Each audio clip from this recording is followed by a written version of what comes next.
다윗은 오늘 본문 5절에서 이렇게 고백합니다. 내 잔이 넘치나이다. 다윗의 이 고백은 시편 23편의 클라이막스를 이루고 있습니다. 시편 23편은 푸른 초장과 쉴만한 물가로 시작했지만 4절에 들어가면서 사망의 골짜기를 만나게 됩니다. 그러나 주의 지팡이와 막대기로 함께 하시고 목자의 보호하심으로 사망의 골짜기를 지나면서 한 고비를 넘기는 듯 했지만 5절에 들어가면 상황이 또 달라집니다. 5절 한번 보실까요? 주께서 내 원수의 목전에서 내게 상을 차려주시고 기름을 내 머리에 부으셨으니 내 잔이 넘치나이다. 지금 다윗이 어떤 상황이 있다고 말하고 있습니까? 원수가 다윗의 눈앞에 있습니다. 원수가 다윗의 눈앞에 있다는 것은 손을 뻗으면 잡힐 수 있는 지척에 있었다는 말입니다. 4절에서 사망의 골짜기를 걸어갈 때는 다윗을 잡으려는 원수들이 숨어 있었기 때문에 다윗이 긴장하면 되지만은 한숨을 돌릴 여유가 있었지만 5절은 다릅니다. 다윗을 죽이려는 원수가 다윗의 눈앞에 있습니다. 그런데 그 원수는 다윗보다 강하기 때문에 다윗이 선택할 수 있는 행동은 없습니다. 바로 그때 주께서 다윗에게 행하신 일은 두 가지였습니다. 첫째, 주께서 내 원수의 목전에서 내게 상을 차려주시고, 하나님께서 원수 앞에서 진수성찬을 차려주셨다는 거지요. 또 하나는 주께서 기름을 내 머리에 부으셨으니 내 잔이 넘치나이다. 잔이 넘치도록 하셨습니다. 하나님은 원수가 보는 앞에 다윗에게 진수성찬을 차려주셨고 잔이 넘치도록 부어주셨습니다. 하나님께서 다윗의 잔이 넘치도록 부어주셨다는 내용을 먼저 살펴보겠습니다. 4절에서 다윗은 사망의 골짜기를 다닌다고 말했습니다. 이 말은 사울에게 쫓겨다니던 중에 엔게디 황무지로 피신해서 오늘은 이 굴에 숨어서 지내고 내일은 저 골짜기로 도망 다닐 때 상황을 두고 말했던 것으로 보여집니다. 그렇다면 5절 말씀에서 내가 원수의 목전에 서 있다, 이 말씀은 어떤 상황을 두고 하는 말씀이었을까요? 다윗이 블레셋 땅으로 피신했을 때 일어났던 한 사건을 두고서 말했던 것으로 보여집니다. 사무엘상 21장을 보면 사울을 피해서 도망 다니던 다윗이 유대 땅에서는 더 이상 숨을 곳이 없다는 것을 판단했을 때 블레셋 땅으로 망명을 하게 됩니다. 다윗이 가드 왕 아기스 앞에 섰을 때에 아기스의 신하들이 이렇게 말합니다. 이 사람은 우리 대장 골리앗을 죽인 원수가 아니니까?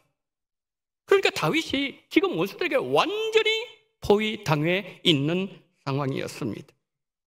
아무리 다윗의 지혜가 출중했다 할지라도 그 상황에서는 빠져나갈 구멍이 없습니다. 그리고 그 나라는 지금 외국이에요. 타국이라는 말이에요. 그때 다윗이 이런 행동을 합니다.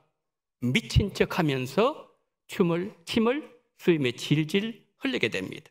그러자 아기스 왕이 말합니다. 이 미치광이를 어찌 내게로 데려왔느냐? 이 자가 어찌 내 집에 들어오겠느냐? 그러면서 다윗을 쫓아내버렸습니다. 여러분, 다윗이 원수들에게 포위당한 절대절명의 위기 가운데서 하나님께서 다윗을 건져주셨을 때 그때 지은 시가 시편 34편이에요. 제목을 한번 볼까요? 다윗이 아비멜렉 앞에서 미친 채 하다가 쫓겨나서 지은 시 시편 34편이에요. 다윗은 시편 34편에서 이렇게 고백합니다. 이 공고한 자가 부르짖음에 여호와께서 들으시고 그의 모든 환난에서 구원하셨도다. 젊은 사자는 궁핍하여 줄일지라도 여호와를 찾는 자는 모든 좋은 것에 부족함이 없으리로다. 힘있고 사냥을 잘하는 사자가 줄이는 경우는 거의 없지만 그런 상황이 있다고 하더라도 나의 목자 하나님은 나에게 좋은 것을, 모든 좋은 것에 부족함이 없이 주셨다는 그런 말이죠. 그러면서 다윗은 이렇게 고백합니다. 내 잔이 넘치나이다. 내 잔이 넘치나이다는 이 다윗의 고백은 나는 여호와 하나님께 말로 다 할 수 없는 감사를 드리고 있습니다. 감사가 지금 흘러 넘치고 있습니다. 그런 표현입니다. 다윗이 2절에서도 감사하고 있고 5절에서 감사하고 있는데 다윗이 감사할 때 환경을 우리는 주목해서 봐야 됩니다. 2절은 어떤 환경이었나요? 배를 부르게 만드는 푸른 풀이 있습니다. 갈증을 해결해주는 물이 있습니다. 편하게 쉴 수 있는 그늘이 있었고 목자가 의의 길로 양들을 인도해 가고 있었습니다. 목자를 따라가기만 하면 되는 환경이었습니다. 무엇이 부족했겠습니까? 그러나 5절은 달랐습니다. 아기성 왕 앞에서, 원수들 앞에서 다윗이 소리내어서 하나님을 찾을 수도 없는 환경이었어요. 간장이 녹는 심정으로 하나님을 찾고 또 찾았습니다. 하나님 한 번만 살려주세요. 겉으로 기도도 못합니다. 속으로 하나님 앞에 그 능력을 구하고 은혜를 구하고 찾고 또 찾았더니 다윗의 간구를 들으신 하나님께서 천사를 보내주셨고 위기에서 건져주셨을 때 다윗은 이렇게 고백합니다. 내 잔이 넘치나이다. 자, 2절과 이 5절의 감사는 감사했다는 점에 있어서는 동일합니다. 그러나 감사의 강도가 달랐고 감사의 깊이도 달랐습니다. 5절까지 다윗의 고백을 통해서 우리에게 주는 교훈이 있습니다. 내 잔이 넘치고 있습니다 라는 다윗의 고백은 인생의 쓴맛, 단맛을 다 겪은 다윗이, 인생의 희노애락을 다 경험했던 다윗이 입으로 하는 감사 고백이 아니라 가슴에서도 우러나오는 감사 고백이었다는 것이죠. 그러기에 5절의 감사는 어떤 감사보다도 성숙한 감사였고 진실함으로 드리는 감사였고 하나님의 마음에 감동을 안겨주는 감사였고 하나님께서 받으시는 감사였습니다.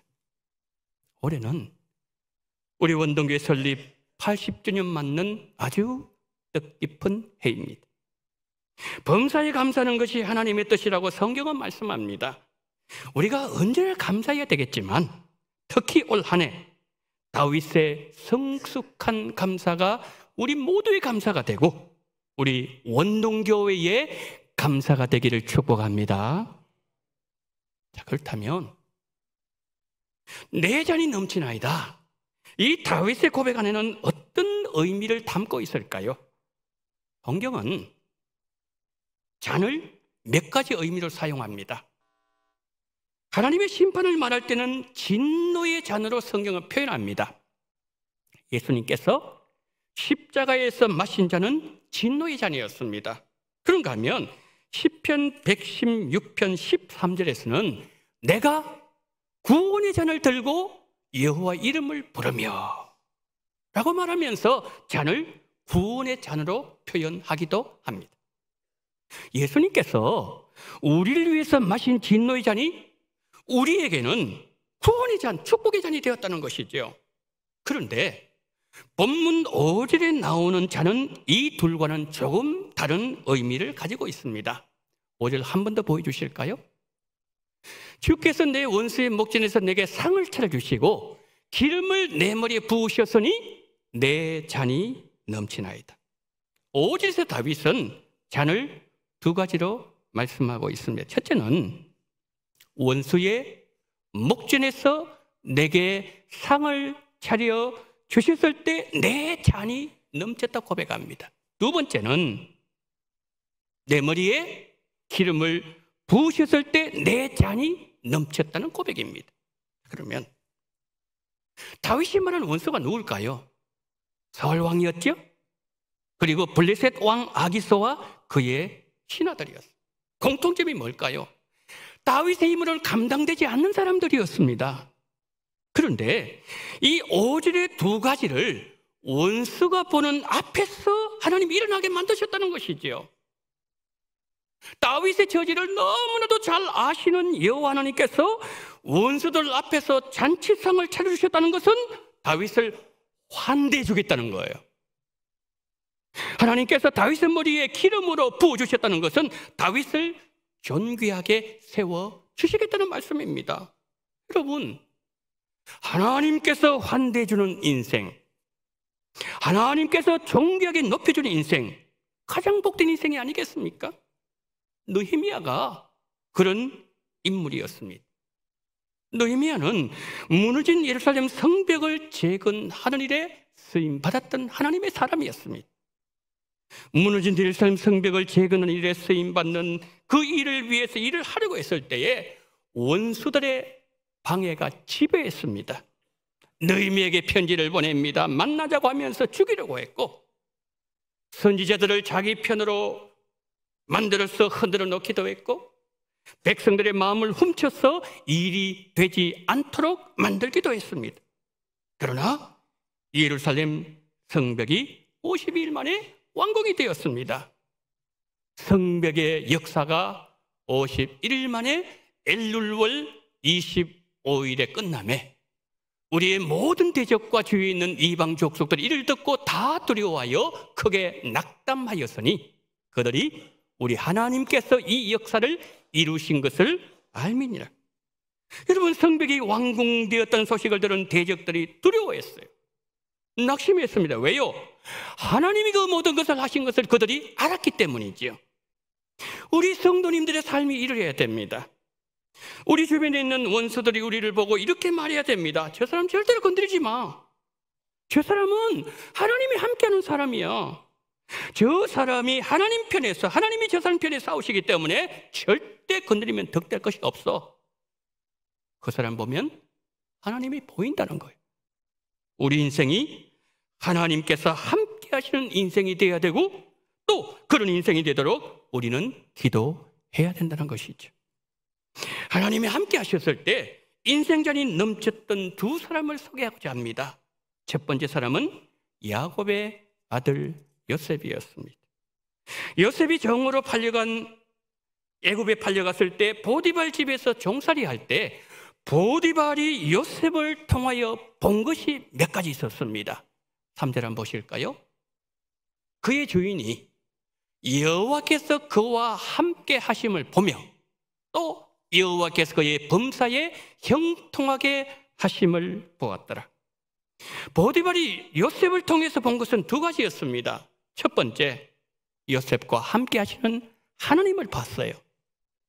하나 더 본 것이 있었습니다. 요셉이 믿는 하나님께서 요셉이 무슨 일을 하든지 형통하게 하시는 하나님을 보았다는 것이죠. 안 되는 일도 요셉의 손을 대면 잘 돼요. 묶여있는 일도 요셉에게 맡기면 풀립니다. 엉킨 문제, 막힌 문제도 요셉이 손을 대면 해결되는 것을 누가 보았다고요? 하나님을 믿지 않는 요셉의 주인 보디발이 보았다는 거예요. 성도 여러분, 요셉에게 이런 일이 매일마다 일어나는데 보디발 집 사람들이 요셉을 함부로 대할 수 있었을까요? 히브리 종이라고 하면서 무시할 수 있었겠습니까? 불가능한 일이죠. 왜요?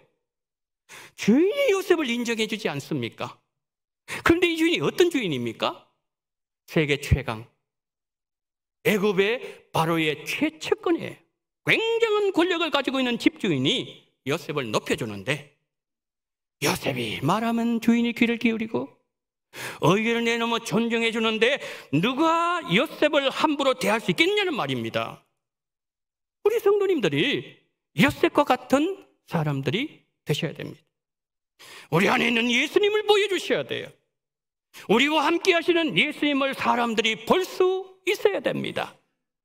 원수 앞에서 진수성찬을 차려주시고 나를 함부로 건드리지 못하게 하시고 내 인생 성년 인생이 되게 하시고 내 머리에 기름을 부으시고 정귀한 인생으로 세워주시는 그런 인생이 되어야 한다는 것이죠. 그런데 여러분, 이 두 가지는 내 힘으로는 되지 않습니다. 하나님이 해 주셔야 되는 것이죠. 하나님은 모세에게 이렇게 말씀하셨습니다. 나는 은혜 베풀 자에게 은혜를 베풀고 긍휼히 여길 자에게 긍휼을 베푸느니라. 시편 18편에서 다윗도 말합니다. 자비로운 자에게는 주의 자비로우심을 나타내시며 완전한 자에게는 주의 완전하심을 보이시며 깨끗한 자들에게는 주의 깨끗함을 보이시며 사악한 자에게는 주의 거스르심을 보이시리니. 사랑하는 성도 여러분, 하나님께서 은혜 베푸는 인생이 되고 하나님의 자비로 싸매어주고 감싸주는 우리 가정, 우리 자녀들이 되고 주의 정결과 거룩이 함께하는 우리 원동교회가 되어지기를 예수님 이름으로 축복합니다. 하나님이 함께 하셨을 때 잔이 넘쳤던 또 한 사람, 사무엘의 어머니 한나였습니다. 한나가 대적자 브릿나가 있었습니다. 얼마나 괴로움을 많이 받았던지 눈물이 그칠 날이 없었습니다. 그 깊은 고난에 어두웠던 세월 지나고 사무엘이 마침내 태어났습니다. 그때 한나가 이렇게 노래합니다. 내 마음이 여호와로 말미암아 즐거워하며 내 뿔이 여호와로 말미암아 높아졌으며 내 입이 내 원수를 향하여 크게 열렸으며 이는 내가 주의 구원으로 말미암아 기뻐함이니이다. 한나의 고백은 어떤 고백입니까? 여호와께서 한나를 하여금 승리하게 만들어 주셨고 존귀하게 세워주셨고 여호와께서 원수들 앞에서 상을 차려주셨다는 고백이면서 한나의 머리에 기름을 부어주셨다는 고백이에요. 한나의 고백은 계속되어집니다. 심히 교만한 말을 다시 하지 말 것이며 오만한 말을 너희 입에서 내지 말지어다. 여호와는 지식의 하나님이시라 행동을 달아보시느니라. 여러분, 한나가 제어말을 할 때에 1차적으로 누구에게 했습니까? 브릿나에게 한 것이죠. 그런데 여러분, 저 말씀을 보게 되면은 브릿나에게 했다면 한 번 더 비춰주시겠습니까? 만약에 브릿나에게 했다면은 이렇게 되는 거죠. 심히 교만한 말을 다시 하지 말 것이며 오만한 말을 너의 입에서 그리 나와야 된다. 그런데 성경은 너희라 그랬어요. 이 너희가 누굴까요? 브릿나 주변에서 한나에 대해서 좋지 않은 말을 할 때 맞장구 쳤던 사람들이에요. 브릿나와 브릿나 주변에서 한마디씩 했던 사람들이 들어야 될 하나님의 음성은 이것이었습니다. 한 번 더 보여주세요.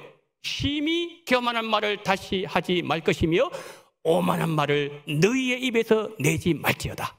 여호와는 지식의 하나님이시라 행동을 달아보시느니라. 여러분, 브릿나가 어떻게 했습니까? 아이 없는 하나는 하나님께 저주받은 인생이요. 주변 사람들에게 한나의 좋지 않은 말을 했고 브릿나의 말을 들은 주변 사람들이 맞장구 쳤던 것이죠. 그런데 한나가 그게 다 들어요. 그런데 한나가 어떻게 반응했습니까? 하나님께 자신의 사정을 아뢰입니다. 하나님 앞에 나가서 눈물로 캣속에서 매일마다 울면서 호소했습니다. 성도 여러분, 하나님은 누구 편이실까요? 우는 자의 편에 하나님은 서 계십니다. 우는 자를 우리 주님께서 안고 계십니다. 우리 주변 사람들이 힘들어할 때 절대 비웃는 자의 편에 서지 않아야 됩니다. 왜냐하면 하나님은 역전시키시는 하나님이시기 때문입니다. 하나님은 한나에게 원수 앞에서 잔치상을 차려주셨습니다. 승리 노래를 부르게 만드셨어요. 존귀하게 세워주셨습니다. 한나의 머리에 기름을 부어주셨습니다. 마침내 아들 사무엘을 주심으로 한나의 인생전에 평생 기쁨으로 넘치게 만들어 주셨습니다. 이제 본문 돌아볼까요? 자, 본문 안에서 이 내용을 한번 살펴보겠습니다. 다윗이 원수들 앞에서 생명의 위협을 지금 느끼고 있습니다. 그때 그 사람들이 원수들이 어떻게 했습니까? 잘 됐다. 우리 대장 골리앗을 죽인 원수가 마침내 도관에 들었구나. 그러면서 그들은 쾌재를 불렀어요. 그들은 기뻐했습니다. 다윗을 죽이려고 창을 들고 쫓아다니는 사울의 마음 비슷했습니다. 그런데 하나님은 어떻게 하셨다고요? 아기스 왕의 마음을 주장하셨고 위기에서 풀려나게 만드셨어요. 사울이 온 유대 땅을 다윗을 찾아서 이를 샅샅이 뒤져 찾아다녔지만 하나님은 다윗과 함께 하셨습니다. 건드리지 못하도록 막아주셨어요. 하나님께서 다윗과 함께 하시는 것을 성경은 이렇게 말씀하고 있습니다. 자, 저기 보시면은 하나님이 함께 하시는, 다윗과 함께 하는 것 저렇게 말씀합니다. 소년 중 한 사람이 대답하여 이르되 내가 베들레헴 사람 이새의 아들을 본즉, 다윗을 얘기하는 거죠. 수금을 탈 줄 알고 용기와 무용과 구변 있는 준수한 자라, 여호와께서 그와 함께 계시더이다. 18장, 여호와께서 다윗과 함께 하심으로 사울이 보고 알았고. 이게 무슨 말씀이에요? 여호와께서 다윗과 함께 계시고 백성들이 다 아는 거예요. 그리고 왕도 아는 거예요. 사울왕이 본 겁니다. 눈으로 봤어요. 그리고 마음으로 알았습니다. 그러면 여러분, 다윗이 사울에게 죽을 만큼의 잘못한 일이 있어서 10년 넘게 스토킹한 겁니까? 한 사람은 계속 악한 일만 계속하고 있어요. 그러면 한 사람은 계속해서 하나님 품속으로 숨고 있습니다. 누가 이겼습니까? 사울이 아니었어요. 다윗이 이겼습니다. 사랑하는 여러분, 그런데 우리 주변에는 사울의 삶을 사는 데 너무 많다는 거예요. 이게 문제예요. 그래서 5절에서 우리가 하나님이 말씀하시는 교훈을 오늘 받아야 된다는 거지요. 어떤 교훈요? 내 주변 사람들이 아파할 때, 그들이 어려움을 당할 때 절대 기뻐하지 마세요. 지금 내가 만약에 사울의 악에 빠져 있다면 빨리 빠져나오셔야 돼요. 사울의 자리는 내 자리가 아니에요. 예수님 믿는 성도들은 그 자리에 있으면 안 되는 거예요. 내 주변에 누군가가, 내가 싫어하는 그 사람이 어린이를 만나서 우는 모습을 본다면 우리는 어떻게 반응해야 될까요? 로마서 12장, 우리 다 같이 읽습니다. 시작. 내 사랑하는 자들아, 너희가 친히 원수를 갚지 말고 하나님의 진노하심에 맡기라. 기록되어서되 원수 갚는 것이 내게 있으니 내가 갚으리라고 주께서 말씀하시니라. 내 원수가 줄이거든 먹이고 목마르거든 마시게 하라. 그리함으로 내가 숯불을 그 머리에 쌓아 놓으리라. 악에게 지지 말고 선으로 악을 이기라. 아멘. 선으로 악을 이기는 삶, 그 삶은 예수님이 이 땅에 사셨던 삶이고 믿음의 성도들이 예수님을 따라서 살았던 삶이었습니다. 이 삶이 여호와께서 원수 앞에서 내게 잔치상을 차려주는 삶이고 주님께서 우리 머리에 기름을 부어주실 수 있는 삶이에요. 느헤미야와 요셉과 한나처럼 우리 인생이 하나님이 도와주실 수 있는 인생이 되어야 되고 하나님이 대신 싸워줄 수 있는 인생이 되어야 된다는 거지. 한 걸음 더 나가볼까요? 원수를 위하여 기도하는 우리의 모습으로 원수가 감동을 받고, 그래서 어제의 원수가 오늘의 친구가 되는 변화의 자리까지 나아가는 복을 받게 되시기를 예수님 이름으로 축원합니다. 아멘.